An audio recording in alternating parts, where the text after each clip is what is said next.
रूस से ताल्लुक़ रखने वाली एक इंस्टाग्राम इन्फ्लुएंसर जिसने एक मुक़द्दस दरख्त के सामने अपनी ओरियां तस्वीर पोस्ट की थी, इसे इंडोनेशिया के जजीरे बाली से मुकबदर कर दिया गया है। 40 साला खातून जिसकी शनाख्त लुइज़ा कोसिख के नाम से हुई है, इसने अपने इंस्टाग्राम अकाउंट पर तस्वीर अपलोड करने के बाद बालिनी कम्युनिटीज़ को नाराज़ किया। तस्वीरों में देखा जा सकता है कि वो बाली के ताबानुन मंदिर में कायू पूतिए रोते हुए पेपरबर्क के मुक़द्दस दरख्त के पास उरियां पोज देती है। दी इंडिपेंडेंट के मुताबिक ख़ास तौर पर पहाड़ों, दरख्तों और दीगर कुदरती खसूसियात को बालिनी हिंदू सकाफ़त में मुक़द्दस समझा जाता है, क्योंकि उनके बारे में ख्याल किया जाता है कि वो देवताओं के घर हैं।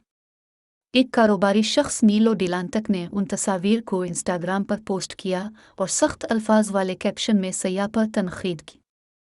हमारी सरजमीन की बेइज्जती करने वाले तमाम गैर मुल्कियों के लिए बाली हमारा घर है, आपका नहीं। क्या आपको लगता है कि आप हमारे मुक़द्दस दरख्तों पर नंगी तस्वीरें खींचते हुए अच्छे लगेंगे? अगर आप हमारी रवायत और सकाफ़त का एहतराम नहीं कर सकते तो अपने मुल्क वापस चले जाएं।